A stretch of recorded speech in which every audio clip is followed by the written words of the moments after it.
Segment का सबसे बड़ा व्हील बेस, सेगमेंट की सबसे बड़ी बच्चे सुखाने की machine, the largest sunroof, segment की पहली आइस कार जिसमें की 3 स्क्रीन्स आपको मिलती है। This is the Tata Sierra, final model है ये। नमस्कार खमागणी दिव्य सज्जनों, मेरा नाम है विकास योगी, आप देख रहे हैं ऑटो योगी और आज बात टाटा सिएरा की होगी। The question number 1, how is the quality? पहली बार अंदर आते हो तो पहली चीज जो आपको स्ट्राइकिंग लगेगी वो ये है कि भैया कलर कॉम्बिनेशन वगैरह बहुत अच्छे यूज किए हैं और आप थोड़ा सा मंत्रमुग्ध भी हो जाते हो कि भैया अच्छे कलर्स इन्होंने इस्तेमाल किए हैं। जैसे कि यहाँ पे सॉफ्ट टच का इस्तेमाल बहुत ज़्यादा है, यहाँ पे फैब्रिक का इस्तेमाल जो है बहुत ज़्यादा है, कई जगह पे क्रोम स्ट्रिप आपको नजर आएगी। बट कुछ कुछ जगहों पे अगर आप बहुत ही डिटेल में देखोगे तो क्वालिटी थोड़ी सी ऊपर नीचे नजर आएगी। बट आई विश जब प्रोडक्शन रेडी वर्जन होगा तो कंपैरेटिवली ये बेटर होगी।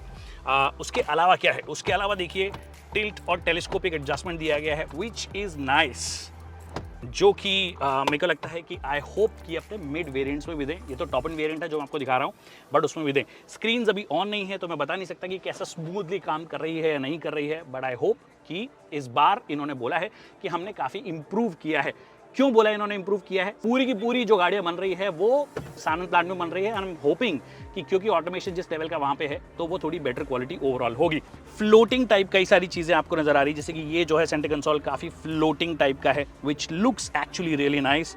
यहाँ पे ये वायरलेस चार्जर है, थोड़ा सा स्पेस यहाँ पे दिया गया है। यहाँ पे आपके लिए लेदरेट फिनिश का इन्होंने इस्तेमाल किया है। अच्छी बात, कंफर्ट का बहुत ज़्यादा ध्यान रखा है।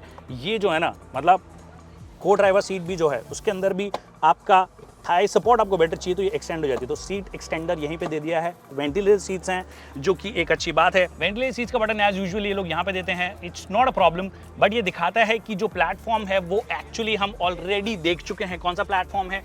कर्व, जो कि नेक्सॉन का एक्सटेंडेड प्लेटफॉर्म था और उसका 2.0 प्लेटफॉर्म अगर आप बोलोगे तो उस पर ये गाड़ी बनी हुई है।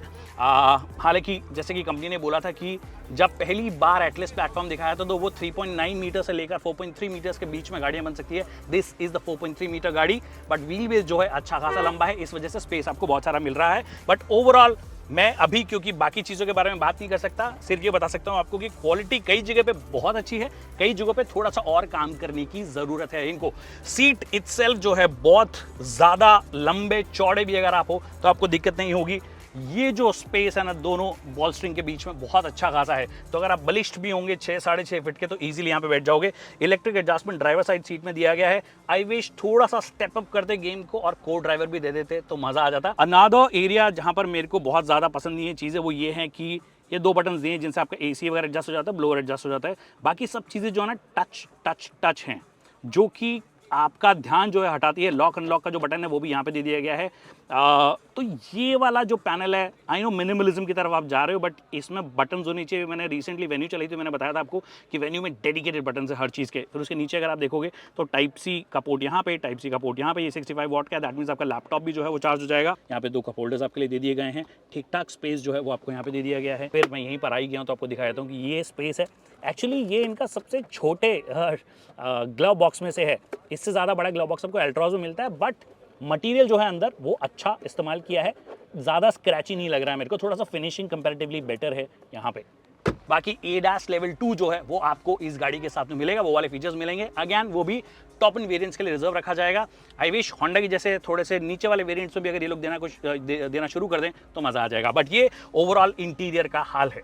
द क्वेश्चन नंबर 2, पीछे वाली सीट में स्पेस भी है या नहीं है? लॉन्गेस्ट व्हील बेस का मतलब है अगर आगे विनय भैया बैठे हैं जो कि लगभग 6 फीट के हैं, 5'11" है, 6 फीट ही मान लेते हैं। नी स्पेस देख रहे हो, लेग रूम देख रहे हो, अच्छा खासा है। ऑल्सो एक चीज़ आप नोटिस करोगे, ये वाली जो सीट है back seat, this is the longest in the segment.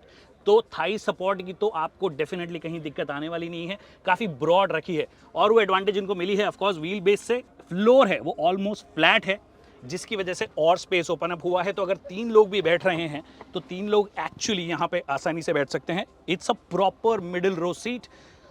Headroom की कोई कमी है ही नहीं, सनरूफ के बाद भी बहुत सारी है। रिक्लाइन एंगल आप देख रहे हो 2 स्टेप एडजस्टेबल है। पीछे की साइड में बैठा हूँ, अच्छी खासी जगह है और तीनों जो पैसेंजर्स हैं उनके लिए एडजस्टेबल हेडरेस्ट आपको दिए गए हैं, which is a nice thing. और फिर यहाँ पे अगर आप देखोगे तो 2 कप होल्डर्स आ जाएंगे, हालांकि छोटी बॉटल्स आएंगी, बट 2 कप होल्डर्स आपके लिए दे दिए गए हैं। क्वालिटी ओवरऑल अगर आप पीछे वाली सीट में बात करोगे तो सीट्स में तो कहीं कोई कमी है नहीं एक्चुअली। इनफैक्ट यहाँ पर भी बहुत सारा सॉफ्ट टच मटेरियल्स का इस्तेमाल है। पीछे की साइड देखो एक शूट चल रहा है बट सनशेड आपको दे दिया गया है। तो मतलब सनशेड एक अब एक बहुत ही normal standard sort of feature हो गया है। इस सेगमेंट में बहुत सारी गाड़ियाँ देती है, इन्होंने भी दे दिया है। सेगमेंट कौन सा है? Creta, Seltos, Hyryder, Grand Vitara, etcetera etcetera. I know Germans को भूल जाता हूँ मैं, क्योंकि आप भी खरीदते वक्त थोड़ा थोड़ा भूल जाते हो, बट मोटे मोटे तौर पर this is the space you get in the back seat which is actually pretty impressive. सबसे ज़्यादा स्पेशियस आप गाड़ी बोल सकते हो। उसके अलावा क्या है, आप यहाँ पे देखोगे तो दो टाइप सी के पोर्ट्स दिए हैं, एक 65 वॉट का है और एक नॉर्मल टाइप सी है। यहाँ पे आप फ़ोन रख सकते हो, यहाँ पे आपके लिए थोड़ी बहुत और जगह है। यहाँ पे एक्चुअली मैनेज बहुत अच्छा किया है स्पेस को। यहाँ पे अगर आपको मैगजीन रखनी है, दो अगर आपको अपने फ़ोन रखने हैं वाइल चार्जिंग, तो आप रख सकते हो। इस साइड भी सेम चीज़ आपको दे दी गई है। सो लॉट्स ऑफ स्पेस यहाँ पे आपको मिलने वाला है। The question number 3, engine options कौन कौन से हैं? पेट्रोल मिलेगा, पेट्रोल में NA मिलेगा, टर्बो मिलेगा और ये ब्रांड न्यू इंजन है बाय द वे। 1.5 लीटर का GDI है, 4 सिलेंडर इंजन है। जो 1.2 लीटर का कर्व में आया था वो इंजन नहीं है फॉर्चुनेटली, क्योंकि उस इंजन के साथ में हमें बड़ी शिकायतें थी। 3 सिलेंडर सेटअप है वो, बट उसका 1.5 लीटर गैसोलीन डायरेक्ट इंजेक्शन वाला मिलेगा। ज़्यादा पावर मिलेगी, लगभग 160 PS की पावर आप एक्सपेक्ट कर सकते हो और 260 से 280 Nm के आसपास का टॉर्क मिलेगा। एग्जैक्टली सेम इंजन आपको सियरा और सफारी में भी मिलेगा। क्या उन गाड़ियों के लिए इनफ होगा? आई डोंट नो, बट ये गाड़ी जिस सेगमेंट में आ रही है उस सेगमेंट के हिसाब से ये इंजन ठीक ठाक होना चाहिए। फिर 1.5 लीटर का डीजल इंजन मिलेगा which is slightly better tuned than the Nexon is what the company says. Question number 4, is it even Sierra? OG Sierra की डिजाइन तो है, बट ओजी सियरा वाली बात भी है क्या? एक्चुअली ये बॉडी ऑन फ्रेम नहीं है, ये एक मोनोकॉक प्लेटफॉर्म है, एटलस प्लेटफॉर्म है। दैट मीन्स एसेंशियली ये फ्रंट व्हील ड्राइव ही रहने वाली है। तो जो स्टैंडर्ड वेरिएंट आएगा फ्रंट व्हील ड्राइव आएगा, कोई भी रियर व्हील ड्राइव नहीं आएगा, कोई भी 4x4 या ऑल व्हील ड्राइव नहीं आएगा। ऑल व्हील ड्राइव अगर ये लेकर आएंगे तो इनके पास में ऑप्शन है इलेक्ट्रिक के साथ में खेलना। इलेक्ट्रिक के साथ में इनके लिए इजी हो जाता है, क्योंकि इलेक्ट्रिक में आप एक फ्रंट एक्सल में मोटर लगा दीजिए, पीछे वाला एक्सल में मोटर लगा दीजिए और आपके लिए तैयार हो गई है नई नवेली ऑल व्हील ड्राइव। तो वही एक उम्मीद है जो कि मुझे लगता है। और जो बैटरी पैक है वो एक्चुअली अगर इलेक्ट्रिक आएगी तो ये अपनी बहन हैरियर ईवी से शेयर करने वाली है। That means I am expecting 65 kilowatt hour का जो बैटरी पैक है वो इसके साथ में आएगा। Alright, so this is the new Tata Sierra, जो कि अपना नाम ओरिजिनल सियरा से शेयर करती है, प्लेटफॉर्म शेयर नहीं करती है। इनफैक्ट कुछ भी शेयर नहीं करती है, ये कंप्लीटली नई गाड़ी है। और अच्छी बात है कि बहुत ज़्यादा चीज़ें शेयर नहीं करती, क्योंकि जो ओरिजिनल आइकॉनिक सियरा है वो कभी सक्सेसफुल रही ही नहीं। That never picked up in terms of sales. हाँ, जब वो गाड़ी बंद होगी उसके बाद में लोगों को समझ में आया कि भैया डिज़ाइन बहुत अच्छी थी, कई सारी चीज़ें अच्छी थी, इंडिजीनियस गाड़ी थी, इंडिया की पहली प्रॉपर SUV थी, बट कभी वो चली नहीं। इस बार एक्चुअली हल्ला काफ़ी ज़्यादा है। तो मुझे लगता है कि अगर फंडामेंटली इस गाड़ी में कोई दिक्कत नहीं हुई तो शायद ये इनके लिए बहुत अच्छा कर सकती है। और मैं जनरली नहीं बोलता हूँ कि क्रेटा के लिए कोई कंपटीशन आ गया है, बट अगर फंडामेंटली ये गाड़ी सही रहती है तो एक्चुअली ये उसके लिए एक भयंकर बड़ा कंपटीशन साबित हो सकती है। Thank you so much people for watching this video.